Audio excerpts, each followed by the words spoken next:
gorgeous human beings of currency. This is exciting. We have people here with us in the Zoom room. We've got people tuning in directly from the Facebook group. Let me just open up so I can see all the faces on camera. Oh my gosh, Jamie, oh my gosh. Heidi, Amy, hello, Tiffany, Shilamita in the house, Megan, Kristen, Michelle, Sarah's here, Ricky, hello, Jesse, Renee, Carla, Kat. Oh my gosh, so many people I love are in here. This is great. You're all so beautiful. Sarah sending me hearts. I freaking love you. Oh my gosh. Okay. Crystal's here. Oh my gosh. This is so great. People I love. So who here, just out of curiosity, is AFE in the house? Like, I just want to know, who are my AFEs in the house? Yay! Hello. Who is like Matrix or Unity or has ever done Matrix with me in the house? Yeah. And who has never done anything with me ever before, ever? Like, this is your first ever time with me, and this is first. Oh, that's exciting. Oh my gosh, I love seeing familiar faces. I love seeing new faces. I know that some of you have seen a couple of times, but not often. So I want to thank everybody that made it on live today. This is really fun. And this course means a lot to me. So now that I've got you live, I'm just looking at all your faces while I tell you this. I've got to share with you Shilamita, Matrix channel, AFE, all the things. Former AFE. I love when that happens. Thank you for coming back into my world. I'm so happy. So this means a lot to me, this course, because there's so many ways I could have delivered this. I actually contemplated so many ways of delivering this information, how to do it, to add another course that was an AFE only course, to make this something even bigger than AFE. And I sat with myself and I realized that we are in a time right now where conversations around money are probably the most important that they've ever been. And so I decided to create this discussion to make it accessible to all of us so we could have a real conversation about money that I really believe has the power to shape all of our lives in a very massive way. All of these modules are very important. There's 4 very different vibes for each of the 4 modules. There's different vibes for all of the modules. There's a very important welcome call and a finishing call. And then we're going to have opportunities for you to ask questions and to, like, if there's anything on your mind that's like, this isn't landing, or how does this pertain, or I'm confused, or I've read about this, or I heard about this, or I thought this is what this meant, and can we go deeper into that? There'll be an opportunity for you to do that. How I would love for you to experience this course. It's so cool, Pretty. Thanks for coming back. So how I would love for you to experience this course is actually quite special. I would love for you to show up for this. Not like it's a program. I would like for you to show up for this like it's a discussion. Like, there really is an opportunity for us to just be talking and for you to set some things straight for yourself.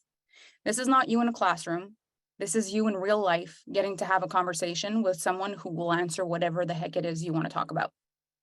And the reason this is so important for you to look at it this way is one of the big reasons I've created this program is I had a very strange experience over the last few years.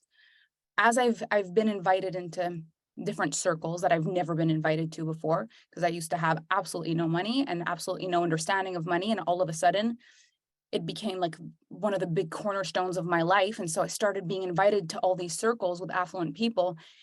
And there was a common theme of a question I was asked that made me feel super uncomfortable. When people asked me what I did for a living, and I told them what I did for a living, the majority of the answers I got was, I don't know how you do that. I would never do that. I would never do that. The first person who said that to me, I was like, I don't think they understand what I do. Like, what do you mean you would never do that? How do you have the patience to speak to people who don't get it? I would never do that. It's the most infuriating thing on the planet. I would never do that. That feels like the most awful thing in the world. And then again, and again, and again, the feedback I got from affluent people, wealthy people, people with money, is they would never, no matter how much money more it could give them, try to explain to people who don't get it how to get it. And I said, but that's a problem. Let me share with you my experience. Like, I used to have no money. Like, if nobody taught this, I don't think my life could have changed. And what I got from most people is, you're the exception, because people don't listen. They don't actually want to learn. They want to be right about the fact that they can't change. And you you're a braver person than I am, or you're a stronger person than I am, or I would never, like, I would have to be so desperate to do that. And it just hit me so hard how difficult it can be when we don't understand each other. Because what I got in that discussion is that wealthy people don't understand people who struggle with money unless they've struggled with money. Like, it's almost impossible to understand the mindset that a lot of us are brought up with. Like, how do you not get it? Just get it. It's like, for them, if we don't understand it, there's no fixing that. Like, too bad for us. Well, that's a little bit of a problem. So this is why so many of us that are self-made then are like, I've got to tell everybody because nobody's talking about this. Why is nobody talking about this? Because the ones who are born into money just can't be bothered to have a conversation with people who don't get it. Now, I was triggered by this at the beginning, but I had some thoughts about it, and I want to tell you what I've come to understand at the end of the day. Here's the thing. I realized that when we are really good at something, or when we love something, or when something's easy for us, the last thing we want to do is talk to people who don't understand it, who are going to be negative about it, who are going to try to explain to us something that we don't feel is correct. Like, we don't want to do that. If you love being vegan and someone doesn't understand veganism, you're going to have a big conversation with them about that? Or are you going to be like, eat meat, don't care, go away? Like, I don't need to explain myself to you. If you love hiking and people think, why would you go hiking? Why would you do that? You get all hot and sweaty and you walk and your legs hurt. Like, why do you do that? Like, I'm not going to explain to you why I like hiking. I don't need to sell to you hiking. Like, this is what I do. If someone were to sit with an Olympian and be like, I don't understand why you train so much. What's the point? Like, isn't it bad for your muscles? The Olympian would be like, you just don't get it. Like, I'm not going to waste my time explaining to you why this matters to me. And this is exactly what happens when someone is just born with an understanding of money and wants to speak and is speaking to someone who wants to explain to them that their reality is just entirely different. It's like, well, then you believe what you believe. Like, I'm trying to tell you it's easy. I'm trying to tell you, all you need to do is blah, blah, blah. And you're not listening to me. We're like, it's not that I'm not listening to you, it's that this is not the truth for me. This is not how it works in my world. It's just not. So in the same way that people who just get it, the money thing, are completely exhausted by us that don't get it. And they're like, I'm not going to waste my valuable freedom and time trying to explain to you something you don't understand. A lot of people that don't have money don't understand rich people because they're like, you're so shallow. Like, you actually understand how this works and you wouldn't be willing to explain it to people. So there's this feud, this unwritten feud, and it happens in all the other areas. It happens with training and fitness and with real estate and with, supplements and with artificial intelligence. Like, there's wars on everything. Every motherhood, every single thing on the planet has a you don't get it, you don't get it. But what I realize is that it's not just because you have money that you're open to talking about what you know. And so even when I hear certain like gimmicks and stuff, when people are trying to sell programs, be like, the things the rich people will never tell you, it's not that they'll never tell you because they're trying to keep it from you. It's because they think even if they told you, you wouldn't do anything with it. They've decided you can't do it. And I can tell you that for me, I have had the explanation. I had the experience of not having money in my life, and a lot of doors were closed for me. Whenever I introduced myself somewhere, the door was not opening easily. And I just used to think to myself, how does a person that doesn't have much money ever get started? Because it looks like you need to have money to even make the money start. Like, you need to have something to get something started. Like, how do you start then? If there's no foot in, if the foot in is having the thing you don't have, how do you start? And what I realized is that we don't understand what money is. And that's why we get stuck at the money part. We just don't get it, what money is. So because most people don't listen, because they want to be right instead of wanting to change, it means that speaking to a person that doesn't know something will probably result in you being frustrated and annoyed. So if you have figured out how to do this, you don't want to waste your time with a person that has a negative money mindset. If you already know how to do this and you've always known how to do this and you're trying to explain it to somebody that doesn't get it, you just think they're maybe a little bit dumb and you think, well, look, I don't know what to tell you. The people I know get this very easily. So too bad for you. Or you know how hard it is because you've broken through and you've mastered this. And you're like, I don't know why I have the calling to be the one that breaks through with the money and teaches the money, but I have it. And I know that some of you, to certain degrees here, actually do teach about money. I see faces here that I know have helped people make it to multiple thousands of dollars, you know, 6-figure years. Like I know some of you have assisted people in growing in their wealth journey, and that's amazing. And it is important for us to have these discussions at every level, because whether you need to believe that it's possible for you to make $50,000 a year, or whether you need to believe it's possible for you to make $100,000 a year, or whether you need to believe it's possible to make multiple 5 figures a month or $1 million a year, there's always someone with a belief system that can say, I'm going to show you how I got to believing this or how I got to getting here. But when we want to really be right about the fact that that's impossible for us, we become the most infuriating person on the planet. And this is something we have to take responsibility for, because we've got to choose. We're either special or we're not. Like, this is a personal decision we've got to make. I'm special or I'm not. If I'm special, then I would hope that my specialness is going to help me do something great, not that I'm going to be the only person that skills aren't transferable to. Like, my special skill is nothing good transfers to me in life. Nobody wants that skill. This is not what we want. So if you're special, use that special towards something. If you're not special at all, then perfect, because this works for everybody. So the first thing we need to put down in this conversation, and trust me, I've had to put this down for myself, is any thought that you would be the exception to this rule in any way, in a negative way. You got to put that down. It's impossible that it doesn't work for you unless you're special, which would mean that you are using your specialness to make this not work for you. Like, this is your magic trick. This is how you're going to apply it. This is your choice of how you use your special magic tool, is you will make yourself untouchable by this knowledge. If not, you are like everybody else, which means you can do this. This is what really fascinated me when I first started doing this work. The first thing, and I want to give you a little bit of context about who I am and how I got started here, because I think it's important. When I first started this work, I wasn't even considering money work at all. I first started this work around relationship coaching and personal empowerment, helping people have more confidence. That was it. That was the vibe.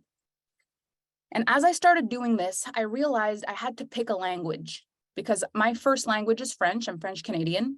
And although I spoke English, I didn't speak English like transformational English. I couldn't have held a seminar in English. As a matter of fact, I used to sell lint rollers and infomercial style lint rollers in stores. And I was once transferred to Hawaii. And when I opened my mouth to try to say the words in English that I knew oh so well in French, everybody looked at me like I was from another planet. And the girl that was training me was like, "Do you not speak English?" I was like, "Yes, what do you mean?" She was like, "That made no sense what you said. Like, you used the weirdest words." And I was like, "I was just translating the script in my head." She was like, "You can't do that. That doesn't make sense." I was like, "Oh, I guess I talk English. I have a very limited range. Like, I'm not able to be a presenter in the English language. I can talk, but I can't speak." And so there was this very important thing that had to happen in order for me to become Melanie Ann Layer. And it was that I had to learn English. The kind of English that would make me not go, or want to replace a word with French, or I needed to be able to be fluent. And exactly. Sandra Lee actually used to work with me back then. So what's important for me in this stage of my life is to actually understand English in a way where when I open my mouth and there's something I want to say, it comes out the way I want to say it. Now, one thing I realized over my journey is that there are words that don't mean what I mean them to mean. Like, when I want to say, "This is ridiculous," sometimes I want to say, "This is ridiculous." And I mean, it's great, but in the dictionary, that's not what it means. I want to say, "This is completely unreasonable." And I want that to be a good thing, but in the dictionary, it means it's a bad thing. So I want to use words that aren't the right words in the dictionary, but with the right energy, they mean something different. And this is my first inkling that there's a different kind of English. And it's a transformational English. It's a language that's not logical. It is a language that when you speak it, people get it, even though that's not what it means. And when I started developing this transformational English, what I realized is there's a lot of words like that. And not only words that are negative that I'm using positively, But beyond that, and these are the ones that really changed my life, are the words I realized people use and they attach an energy to them. And every time they hear them, they feel awful. And there are words that if you were to look up in the dictionary, you'd be like, whoa, this is weird. So I want to take you through a linguistics journey before we enter this conversation, because I think it's very important. And I want to show you the kind of work that's gone into just speaking, because I think a lot of people watch what I do and they watch my journey and they just go, oh, I want what she's having. I want to be a coach. I want to be a coach. I want to just teach stuff. Like I want to do this. I'm going to take this. I'm going to learn this from her. I'm going to tell people this stuff. The level of education, self-education that I've had to go through in order, exactly, Sarah, the level of personalized knowledge and education that I've had to give myself in order to be where I am today is beyond what I think most people are willing to do. And it's why I was able to pave a way for so many people in this industry. But this is the kind of things that I will do before I even talk to you or pick a name for a program. I want to understand why something is called a currency. What is a currency? What is the value of a thing? And why do we wonder whether we're valuable enough, or if something is valuable enough, or if something is worth something? And when I say worth, do I mean worthy, or are those things different? And is worth and value the same thing, or are those things different? And I went down a rabbit hole, and what I found made me realize there is absolutely no wonder we're screwed when it comes to money, because the amount of words that we were taught that make us feel like crap, that are just used mainstream willy-nilly in this world, are out of this world. There's just so much of it. So the first thing, when I looked up currency, this is what it said. How much demand there is in relation to the supply of a currency will determine that currency's value in relation to another currency. What this basically means is, if something has a certain value, if there's a lot of demand for that thing, well, if there's less supply than there is demand, well, then that's going to impact the currency or the value of the currency. So this is why sometimes the US dollar is worth a certain amount and the Canadian dollar is worth a certain amount. There's something about the currency. The value of it in one place is different than the value of it in another place. It changes the currency. So I had to wonder, what's value?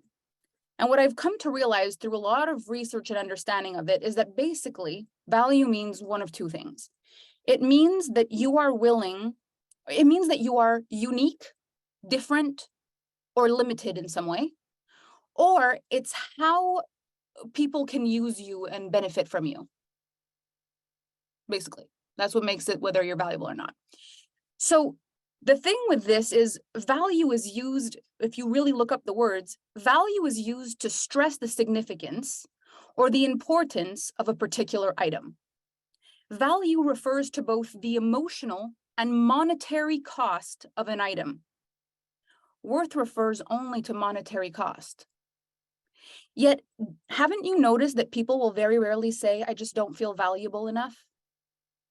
Even though value is the one that refers to both the emotional and monetary cost of something, and worth is the thing that is only about the monetary cost of a thing, we say, I'm not worth it, or I'm not worthy, which only has to do with money. That's not the right word. Isn't that weird that we'll say I guess I just wasn't worth it, which is an emotional thing to say when there's no emotion in worth. And value, which is actually the correct word, we almost never use when pertaining to ourselves and how we feel. Because I think that you would find that it's very easy for you to say, I just don't know if I'm worth it. But if you were to say, I don't think I'm valuable, that would be hard to come out of your mouth. Would that be difficult for you to say, I'm not valuable? Like somewhere inside of you, something goes, don't do that. Don't say that. It's not true that you're not valuable. There's a block there. So you know you're valuable. This is actually the beginning of the healing. Because if you're valuable, then you are in relation to currency immediately, because value and currency go hand in hand. Worth has just to do with money. We don't even need to worry about that. There is no price point you'll ever put on yourself ever as long as you freaking live.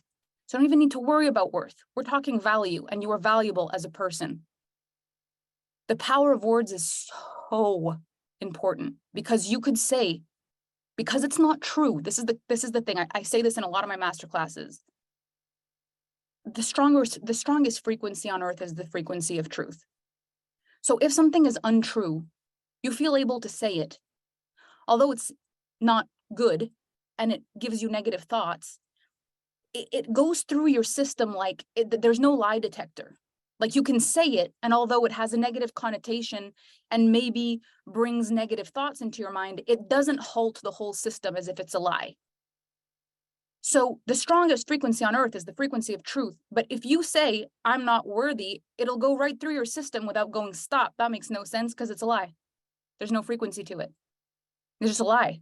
So you can say it. But as you say it, it impacts things. It creates thoughts in your head. And thoughts create feelings, and feelings create all kinds of stuff. And you actually snowball the thought, I'm not worthy, but it on its own is just a lie. And it's why it sneaks through our nervous system so easily.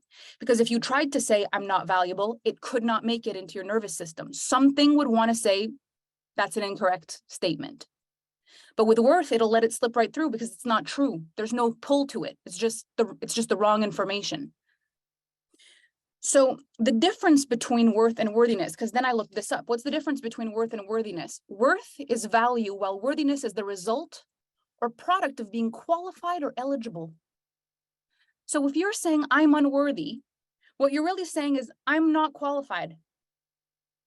How emotional can you get about that? Not really. I'm not qualified. Well, go get qualified. I'm not eligible. Well, go get eligible. Like, what do you even mean? These words don't have meaning to us. And if they did, then we do something about it. But we don't use those. We use the ones that make us feel like crap, but that don't trigger the thing that says that's a lie. So we're literally using the one word that makes it through the lie detector without going, beep, beep, beep, beep, while also is not the right word, because if it was the right word, we'd go, that doesn't even matter to me. It's got to be sneaky enough that it makes it through the lie detector test without the lie detector going off, while also being the wrong word. So it's not silly enough that you don't just go, well, then let me, if that's my big sadness of my life is I'm not qualified to do a thing, then let me just go get qualified. What's the problem?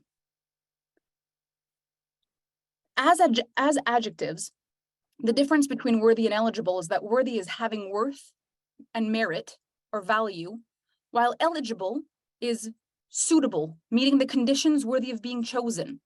Now, this is where I got a ding, ding, ding, ding, ding, ding, ding, ding, ding. So listen to this. Eligible is suitable. So this doesn't have much meaning. Are you eligible? Are you suitable for the job, for the this? Meh.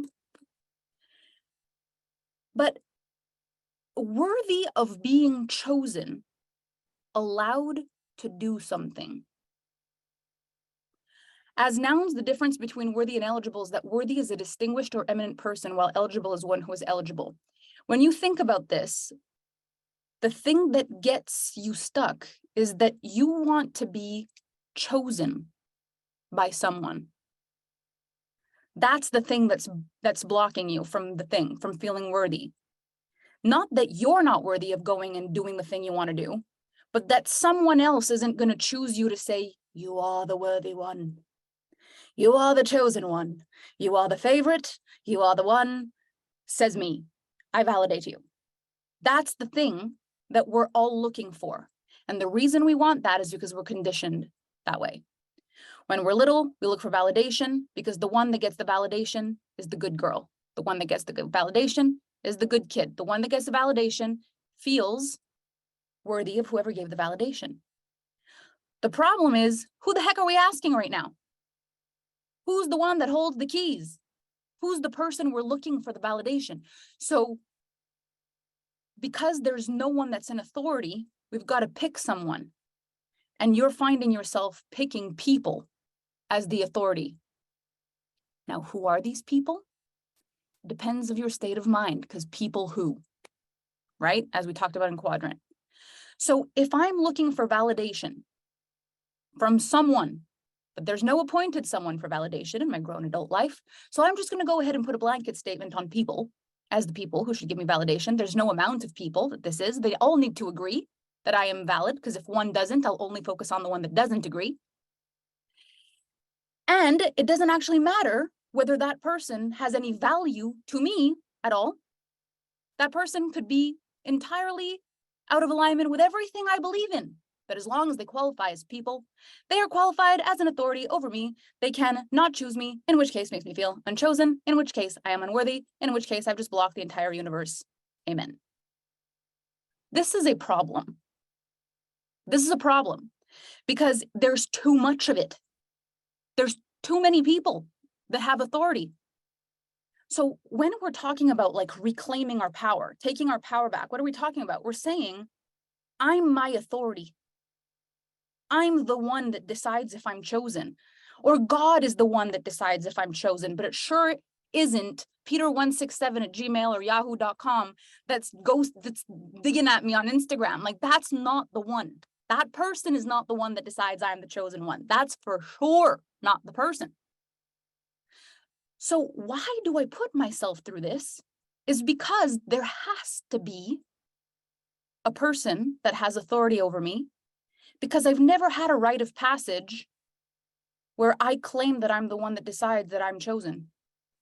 I still am looking for a parent to validate me, a sibling to validate me, my partner to validate me, a mentor to validate me, whoever, whatever. And it's why we live in a society of like constant pedestal. Either whether you're standing on it or whether you're being beaten to death by the very pedestal itself, it doesn't matter. It's the story of the pedestal, because someone needed to be the one that was higher than me. And as soon as I realized that that person doesn't exist, the person I thought was that person needs to be hated, because all the illusions are broken. And I hold this person responsible the same as I held my parents responsible for lying about Santa Claus. I'm 5 years old all over again. I'm traumatized. My life's over. So we need someone to be the one that tells us we're the thing, and we need that person to be perfect. And we spend our life so caught up in that loop instead of just going out there and doing the thing we want to do. And you will notice that most of your life is about this in some area or not. You have a thing with one of your parents. You have a power struggle with one of your siblings. You have this one friend that's never happy for you. You have this mentor that you're always in limbo with, or you have this story about no matter how, as soon as you get big, your friends aren't your friends anymore, or someone asks you for something, or there's always a version of this. There's someone like this. You're waiting for someone to say, I'm proud of you, while not giving yourself that. Now, one thing that kind of popped out for me was the other word, which was merit. And I think that a lot of us, when we're talking about, am I worthy? We're talking about deserving, we're talking about merit. And so I wondered, what's the difference between deserving and merit? Because I feel like those are different things as well. So merit is the quality or state of deserving, either good or bad. So what's interesting is that in one of the definitions, people said it's a merit or a qualification, and use those synonymously when in fact they're entirely different. So merit is the quality or state of deserving, either something good or something bad, and qualification is a quality or an attribute. So how are those things even in the same sentence or the same definition? We're going by definitions to decide whether something is for us or not for us, or whether we're worthy or not worthy, or we merit something or we deserve something, and we don't even know what the words mean. Why do we do this? Because none of this means anything anyway. And what I mean by this is I've been trying to explain to people for a decade what I believe energetics are. And I have watched people turn this into a Harry Potter sequence, which I freaking think is the cutest thing in the world, but miss the point because it's over dramatized so much. And I'm like, what are energetics? Energetics is the word you're using, doesn't mean what you were using it for, and it doesn't matter because it will mean what it means in your energy. And if you change the word, even if you don't know what the word means, if you're using a word that doesn't exist and you charge the word negatively, it will impact you negatively, even if it's not the right word. And if you're using the word wrong, but you're using it positively, you will feel positive about the word, even if that's not what it means. You will be blissfully ignorant and use a terrible, awful word. You know, like you walk down the street in a country where they don't speak your language and someone yells something at you and it sounds sexy and they were really telling you had toilet paper on the bottom of your shoe, but you thought it meant you're gorgeous and you said, thank you. And then someone who can translate was like, he said you've got bog roll underneath your shoe, and you're like, oh. That's way less romantic than what I had imagined, but thanks. This is literally how this goes, where it doesn't matter. You'll have someone say something to you and you're like, whoa, what did you say to me? Like, I said, hi, you're beautiful. You're like, oh, wow. It's not what I understood. Sorry, I thought you were yelling at me. It's the frequency. It's the energetics. So energetics doesn't mean you don't do anything. Energetics doesn't mean you just close your eyes and imagine little frequency waves and all of a sudden, boom, your dreams come true. Energetics doesn't mean woo-woo, lean back, crystal in the bra. It doesn't mean drinking alignment tea on the corner of a cliff. It doesn't mean any of that. Energetics means that the frequency in which you do a thing matters more than just the thing itself. And it's that simple. You can't say energetics doesn't work. That's like saying light isn't light. There is no energetics doesn't work. There is no working. It just is. The energy of a thing is the energy of a thing is the energy of a thing. It's a constant loop. There's no disproving it. If it gets lost, it just gets lost in language. There is no disproving energy. It's the one thing that you can't disprove. People are having discussions and fights. It's not about the energetics. It's about the strategy. That's like saying it's not about breathing in. It's about breathing out. Try either one of them without the other one. You're going to have a big problem. You're done. You're done. Like, you're done. Your goose is cooked either way. If you don't have both, your goose is cooked. And so we've got to understand energetics. There's no life without energetics. And if you decide never to learn about it, then you're just going to have a question mark about why you feel like crap all the time without any solution except all kinds of strategies to try out, which you don't understand why they work or why they don't. So you're just going to live a complete puzzle for the rest of your life if you don't master energetics. We're too wise for that. But there are generations of humans who lived with question marks. Then they created entire nations that could communicate through the internet, and we realized we had the same questions. Then they created search engines because we all had the same questions. Then they created ways for us to find answers because we all had the same questions. Isn't it odd we all had the same questions? When you go to write something and Google magically shows you what most of the planet is also asking, and they all have the same question, isn't that like, nee, nee, nee, nee, nee, nee. We think the same things, we wonder the same things, we're here for the same thing. That's energetics. Too many people are trying to understand why it's difficult to not answer this question. But too many of us wanting to understand why this is difficult aren't understanding that the people who think it's easy don't want to hear our story about how it's hard. And that's where we're messing it up. Because we're not showing up to the wealthy people going, I shut up, I say nothing, just tell me everything you believe. And then we process that for a decade and try to figure out if we can change our mind. We don't do that. We want to ask them a question and then they give us an answer and we want to ask them another question. Yeah, but what about this?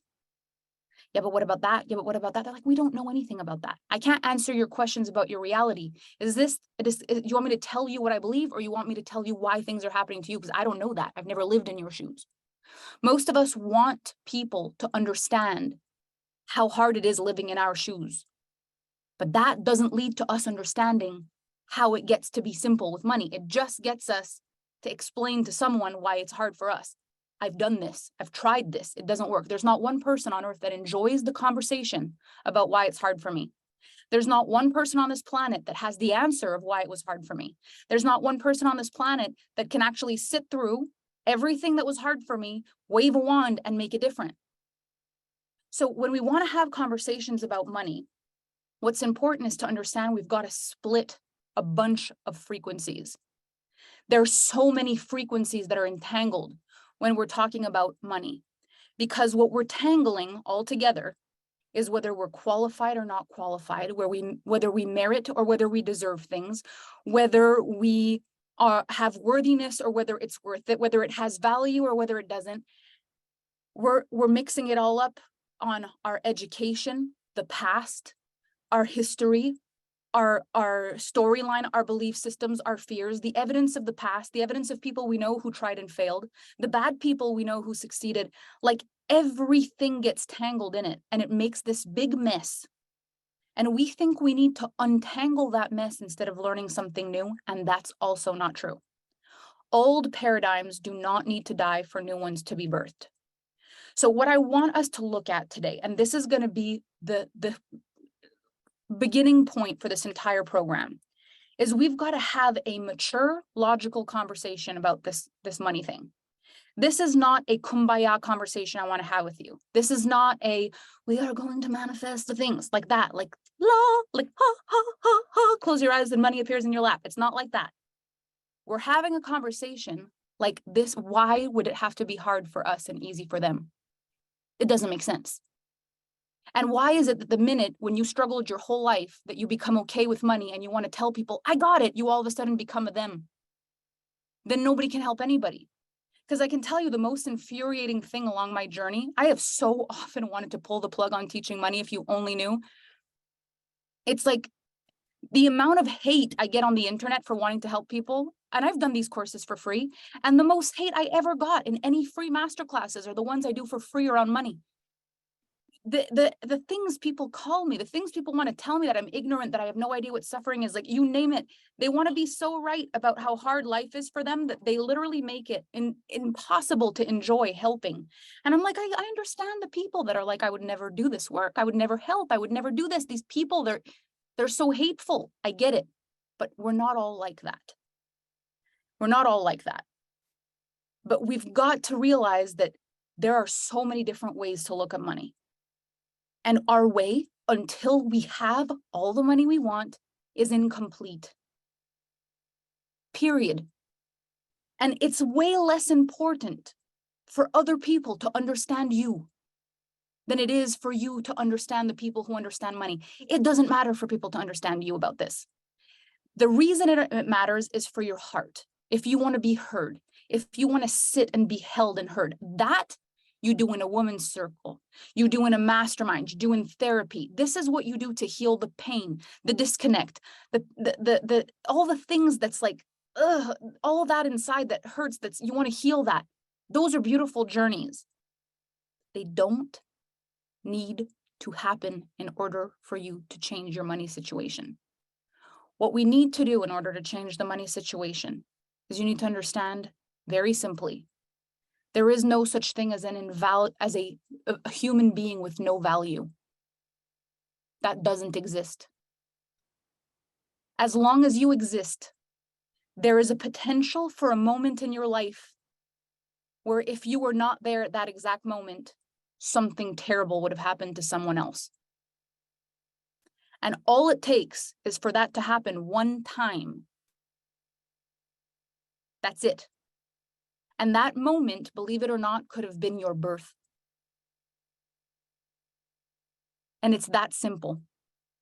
For a lot of you, you've already multiple times been the reason that someone else is okay. And you don't even know it. So you question your value because of money. You've messed yourself up so bad for nothing. We've got to untangle those things. So you are valuable.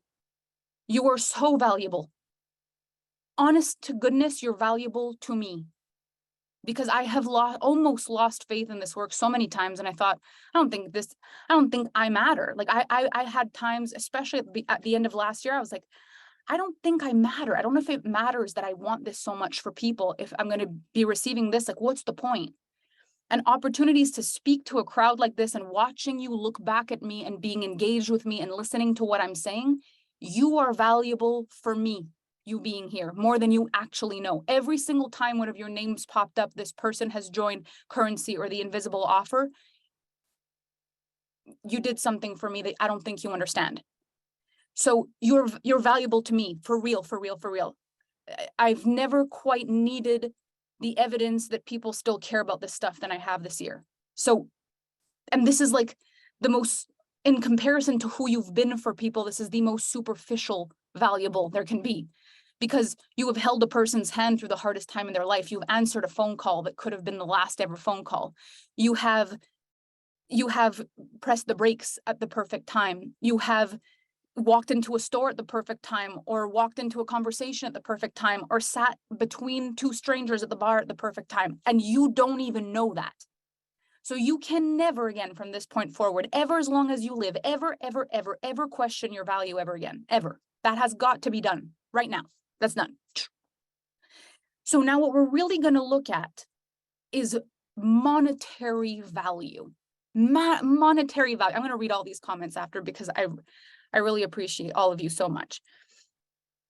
When we look at monetary value, we're saying, am I allowed to make money? That's really the question.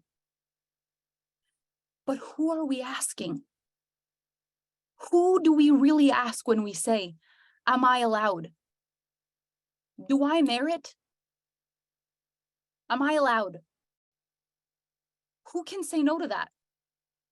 So what we're looking for, though, is who's going to be the person that's going to give me the money? This is the question. So who's going to be the person? Because it's cool that everybody could tell me, yes, Melanie, you're worthy of money. Cool. You want to give me some?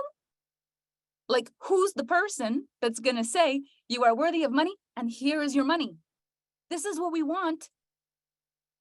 This is ultimately the question.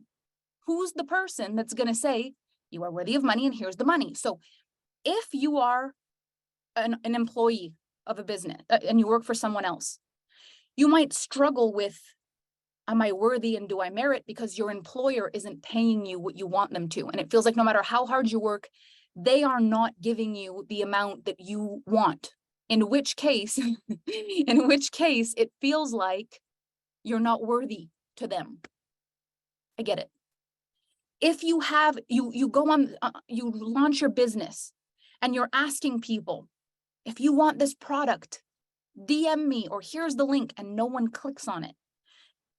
In that moment, it feels like, even though you merit it and although you deserve it, real good, Melanie, but who's the person going, you are worthy of money, here's the money? Like, where's the person that's saying, you are worthy of the money and here's the money? But here's the part that we get very confused with. Even when the person gives you the money, they are not making that decision on whether you are worthy of money. And if you question whether this is true or not, I would like you to tell me if it has ever happened in the history of your life that you did not want to pay the person at the gas station because they themselves were unworthy of the payment of the gas. If it has ever happened that you did not want to pay for your plane ticket because the person that was taking the money for the plane ticket, herself was not valuable and worthy of money because of her own stuff. And so you couldn't make the payment to her because she was not worthy of her own stuff. She just didn't buy your airfare ticket because she was not worthy of receiving it. When you ever went to the grocery store and said, I would love to buy this red pepper, except unfortunately, Suzanne at the cash has got money wounds and I will not be able to make this purchase today. My apologies. That's not how we ever do it. The only time we don't do it is if it's like, you've been so rude to me that I don't want to buy this pepper from you anymore. But that again is not, you're not worthy of my money, is I don't like you. And that is very different. And if we're being really honest, you not buying your pepper from Suzanne at the grocery store because she is in a stinky mood today is not going to bankrupt the store because someone else is going to buy a pepper because they don't feel the same way. So no one just doesn't make money because they're not liked in life. That still doesn't happen. There's all these terrible people in the world walking around rich and people can't stand them. They make money anyway. That's not it either.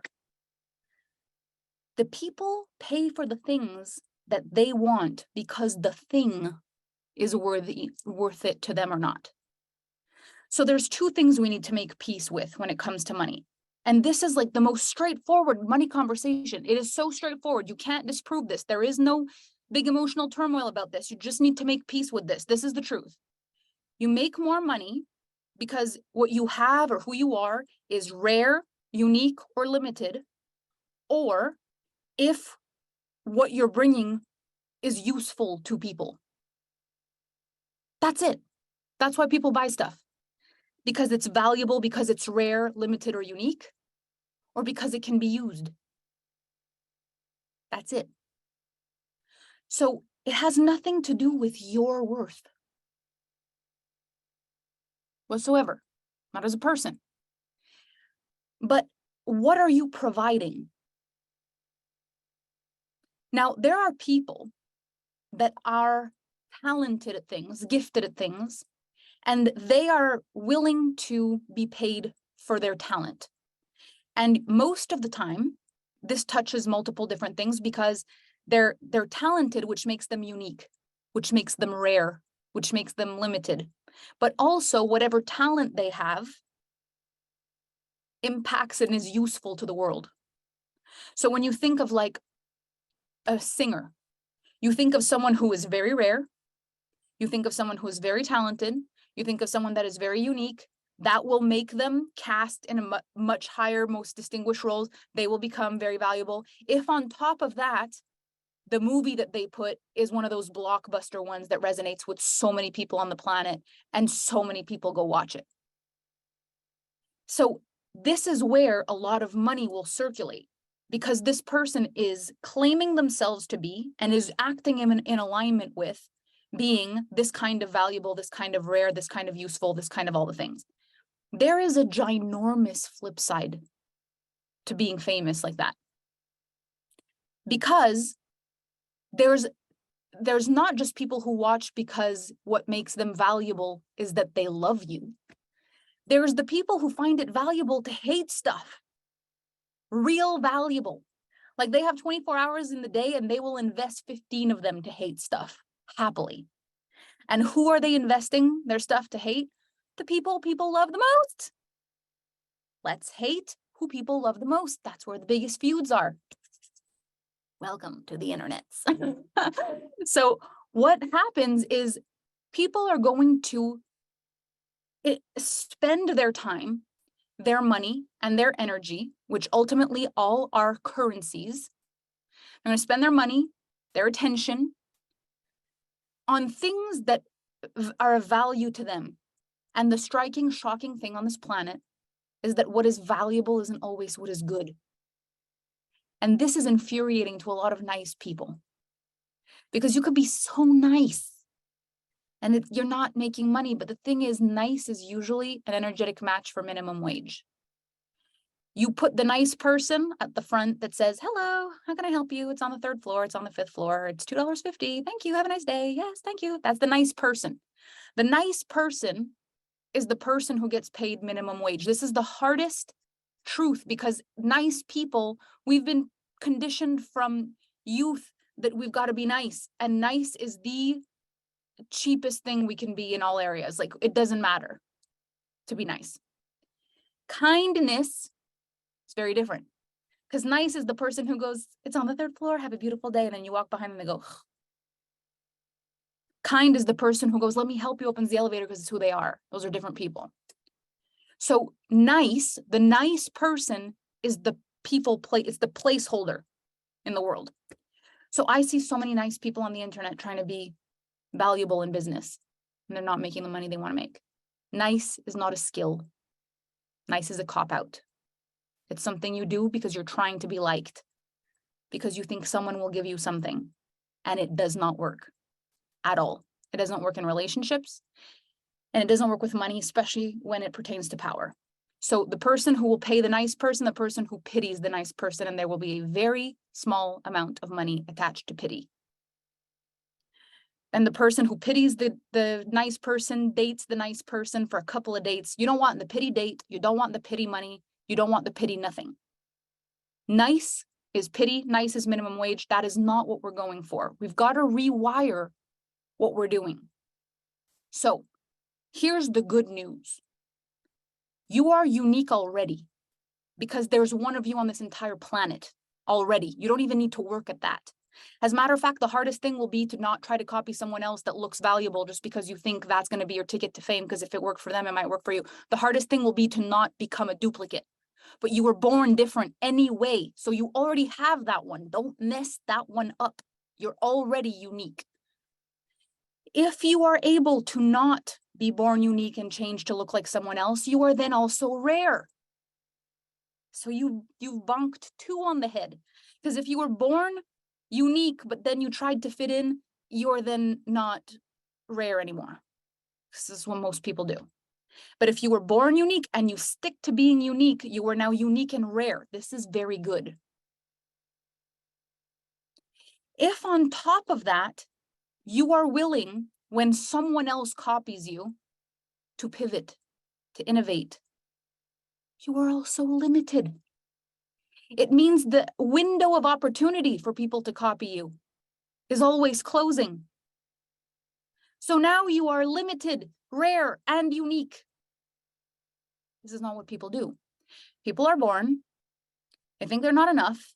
They look at other people who are unique, think they're enough, try to copy them until someone also copies the other person, but they forget that they were also copying the other person. So then they think people are copying them.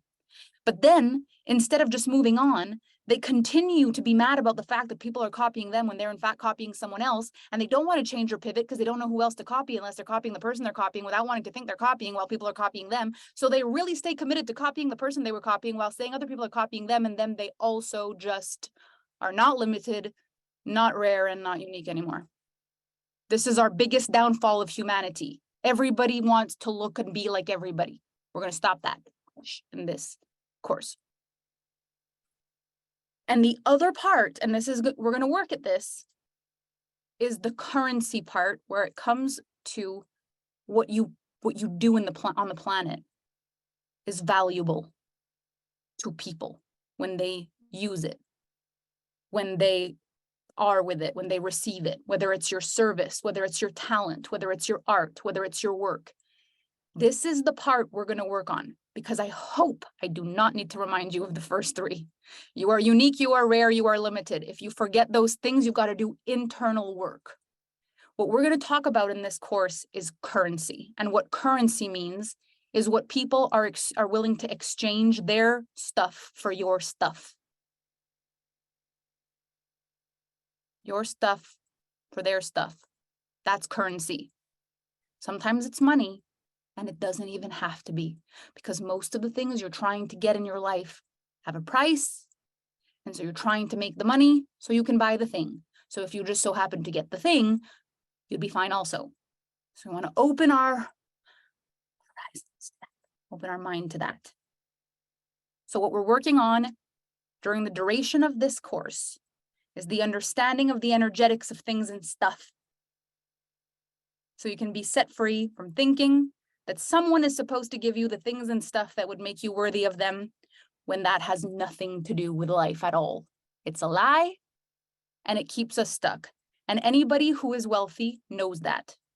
And they just can't understand how something so simple keeps us wanting to talk about why things are hard for us.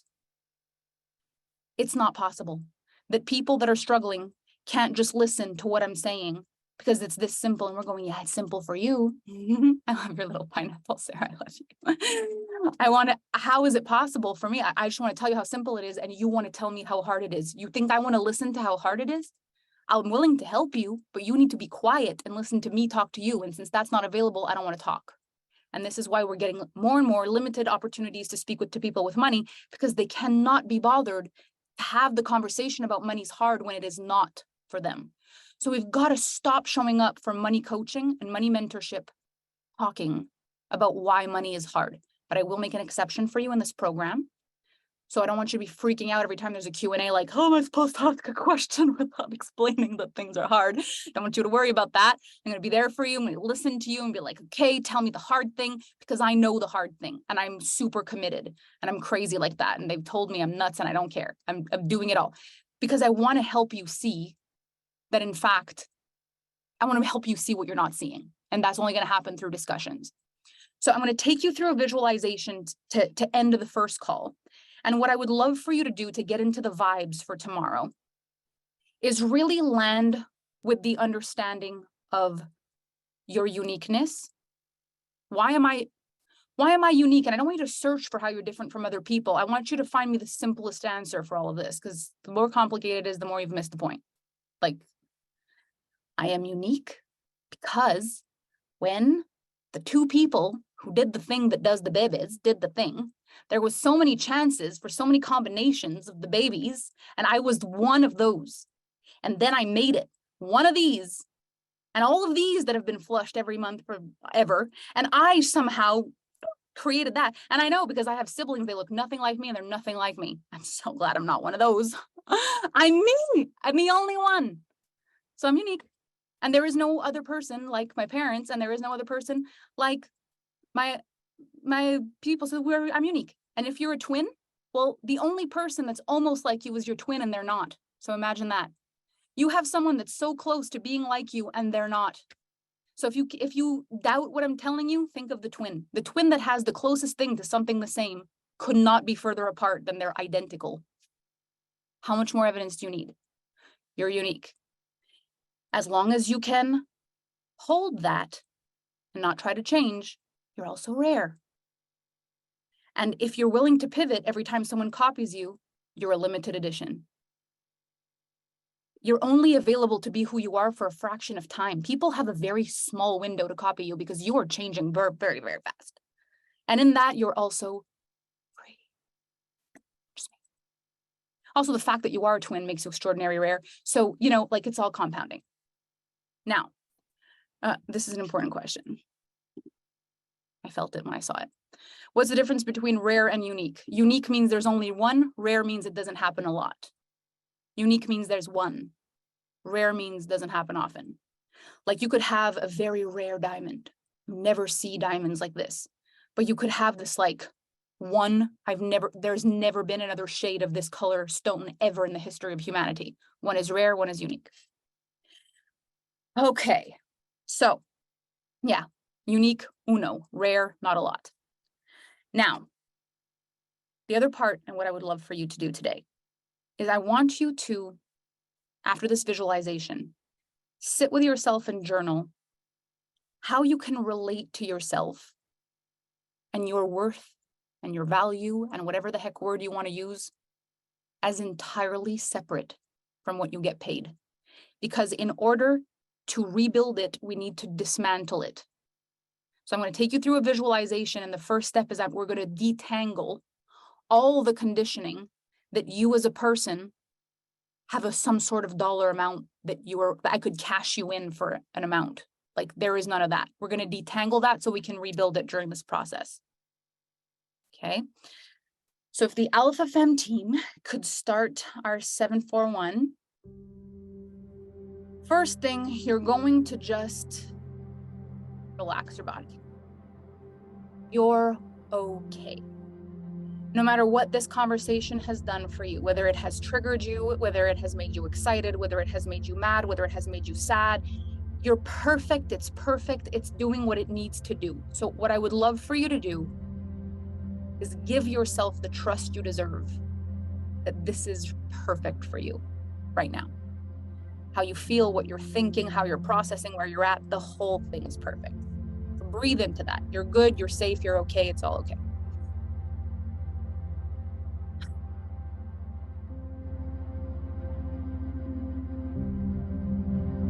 Now we are going to go back to whatever you believe was the beginning of time in your mind. I want you to imagine the first ever things you think ever appeared on this planet. Whether God is creating it, whether the universe is exploding, whether Adam and Eve are doing the dirty and humanity is starting. What is happening in your vision of how world starts? I want you to see that. And I want you to see how throughout time, there were so many decisions that were made that had nothing to do with you. So you can imagine the Great Wall of China, the Leaning Tower of Pisa, you can imagine the Eiffel Tower, you can imagine peace treaties, you can imagine wars, you can imagine whatever you want, but I want you to recognize that this has nothing to do with you whatsoever. Whether you had been there or not, probably would have happened anyway, it doesn't matter. The world has worked, whether you were there or not. Now, I want you to take a deep breath, and I want you to decide that there was a reason that even though the world was working perfectly without you, something or someone decided you should be in it. That in all the freaking odds, and we're talking very, very big odds, it was you. There is only one There can only be one. There will never be another. You're it.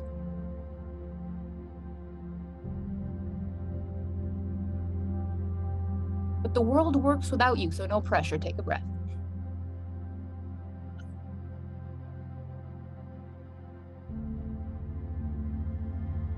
Now, as you're born and you're fresh and brand new, just this tiny little baby that's probably already impacted more people than you can imagine, try to imagine what you're worth at that point, if at all you're able to decide what a baby is worth. And when you realize that this makes no sense to ask about a young baby, I want you to realize it makes no sense to ask about you now. And smile about that.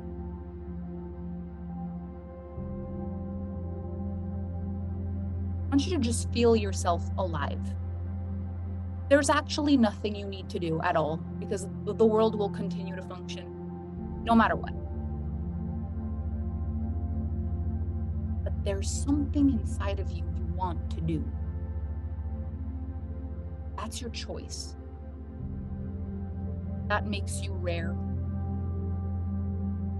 You might not even know what it is yet. Doesn't matter. That makes you even rarer.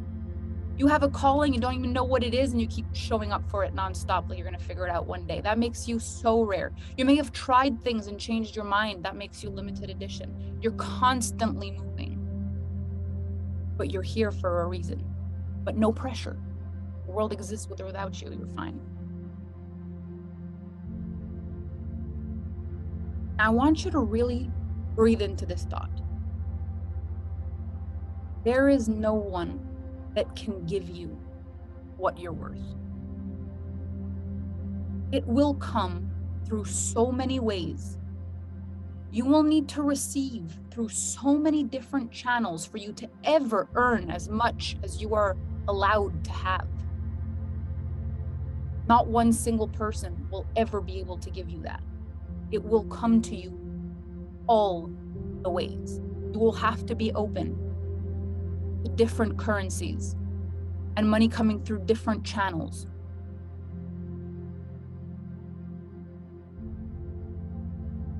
So I want you to imagine yourself like all your pores until now have been closed, and the only pores that have been open to money have been the ones in your hands. You've been walking around the planet like with your hands open, begging for money.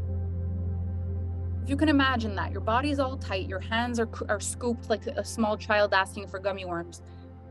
You're gonna relax your body, and I want you to open up your arms, open up your chest, sit straight, bring all your body to be open. Sit with your legs spread apart, open your back, open your arms, open yourself up, and open up all of your energy in your body, all of it. And as you sit like that, I want you to get present that you never sit like this enough. There is so much energy for you to receive, and you spend most of your life closed off to it. So I want you to just feel, even just the breeze of the room you're in on your skin, the space under your arms, the space between your knees and your legs, the space between your toes and your fingers. Like there's so much receptive energy ready for you.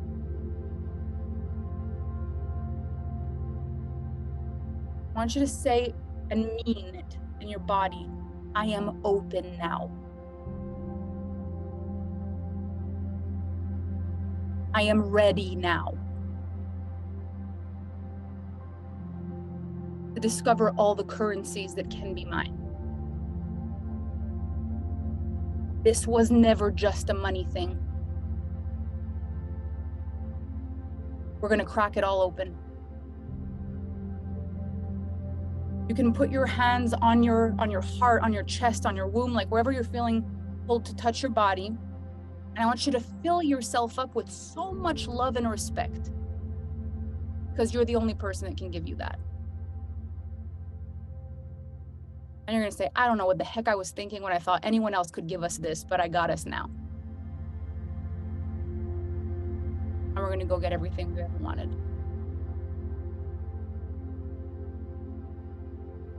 A really deep breath.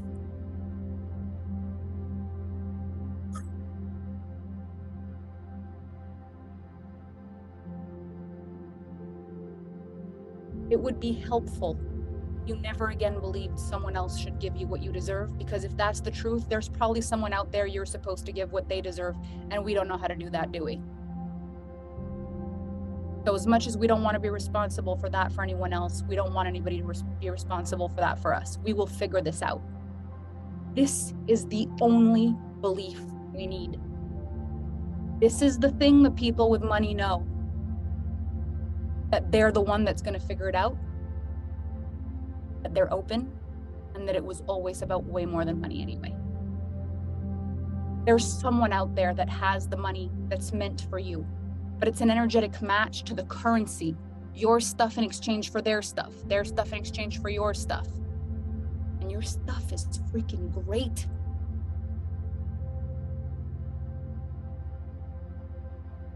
So take some time with yourself now. Really sit with yourself and untangle this value versus worth thing that you've been thinking in your mind.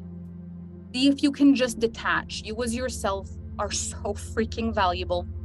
And we're going to figure out how you bring something to the planet that's worth it to other people. But that is detached from your worth. That is your work today, is to contemplate this thought. And we're going to dive really deep into it tomorrow. Stay open. Notice the things that make you want to shut off. If someone tries to give you a compliment and you try to shut it down, if someone tries to offer you help and you shut it down, those are all currencies. Notice, can I stay open? This energy you're in right now, this is a good energy. A lot of good things happen in this space. So stay in this, contemplate, see what comes through for you, and I'll invite you to go into the Facebook group and post whatever it is that you want to say. If you've had a breakthrough, if you've had a thought, if you're stuck, whatever it is, it doesn't matter. Just share where you're at. We're going to really go through this journey together. This is the first discussion of many. Wherever you're at, it's perfect. See if you can stay in this frequency long enough to contemplate in this frequency. What I suggest is that you open your computer to alpha waves. Alpha waves are extraordinary for focus and concentration. Play them, they're just a very quiet noise, and turn it down so it doesn't feel in your ears. Play it very, very low and write on alpha waves music, alpha wave sounds. And I will see you again tomorrow. See if you can hold this frequency within you a little longer. Thank you for being here. I'm sending you so much love, and I will see you soon.